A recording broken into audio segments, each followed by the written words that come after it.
next door, where he drank some whiskey and water. Liquid courage for his final cowardly performance. Just after 10 o'clock, he's seen checking the progress of the play. Finally made his move up the spiral staircase and around the dress circle. As he did, some people started to recognize him, but is it unusual for him to be in the theater? No, because he's a famous actor. First time Abraham Lincoln saw John Wilkes Booth act was here at Ford's Theater in the play The Marble Heart in 1863. From a very famous acting family. It is kind of a train wreck like the Kardashians.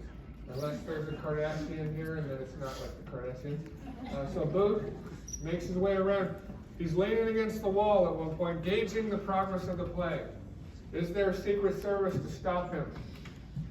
It is not created, but it is signed the executive order on Lincoln's desk to be created July 5th, 1865, but that's to stop counterfeiting in the Civil War. It's not until 2 more presidents are assassinated that Secret Service will protect Theodore Roosevelt in 1901. So there is a Metropolitan Police officer named John Parker. He was assigned to escort the president and his party into the box.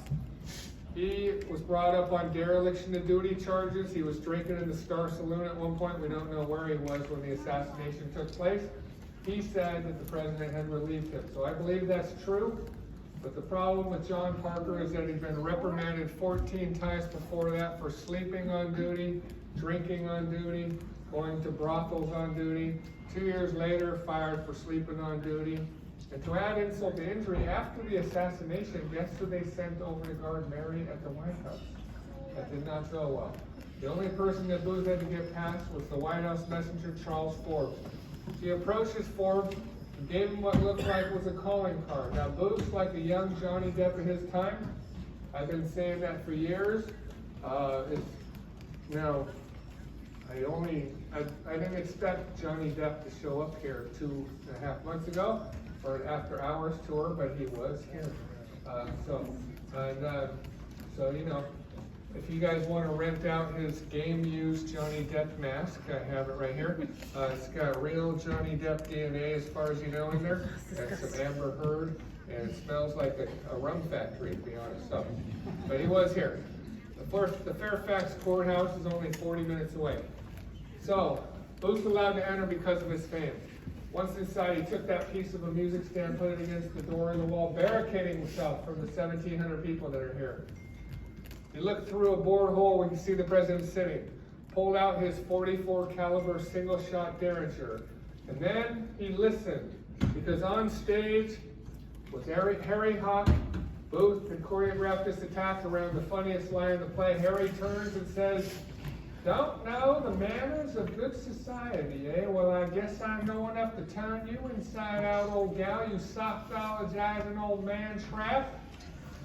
So what's wrong with you guys? That was hilarious. In 1865, they didn't have, they needed some HBO Max or something, but they didn't have entertainment really back then, so that was what they thought was crazy, funny. So, audience is picking up the chairs, making all this noise. And that's Booth's cue. He stepped forward, point blank range, and fired. The ball entered and went through both hemispheres of the brain, lodged behind the president's right eye. He slumped forward as though he was sleeping.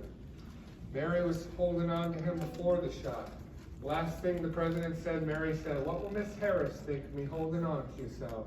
And the president said, "She won't think anything about it." Blue-gray cloud of smoke. First one to see Booth, Major Rathbone, he goes for him. Booth dropped the Derringer, tried to stab Rathbone in the heart. Rathbone parried the blow, went into the bone and up the shoulder. That repelled Rathbone. And then Booth attempts to jump over the balustrade. As he did, he hurled his leg over. His spur got caught in the Treasury Guard flag. He nicked the picture of George Washington and landed very hard and awkward like a sack of potatoes on the stage. 12-foot drop. He said he broke his left fibula when he jumped. But he also said when he arrived at the Surrattsville Tavern, he told Lloyd that his horse had rolled over on him. So I lean towards the horse because I have 2 things in common with John Wilkes Booth.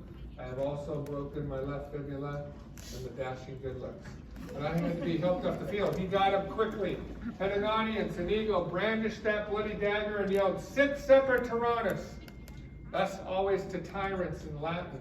referring to Brutus killing Julius Caesar, calling Abraham Lincoln the tyrant. As he exited, whoever's going to get in his way, other people heard him say, "I have done it, the South is avenged."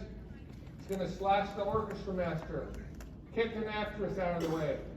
How does he reward Peanut John for holding his horse? He thumped him in the forehead with the handle of the knife, kicked him away, got on his horse, galloped down Baptist Alley towards the Navy Yard Bridge, soon launching the largest manhunt in the history of America.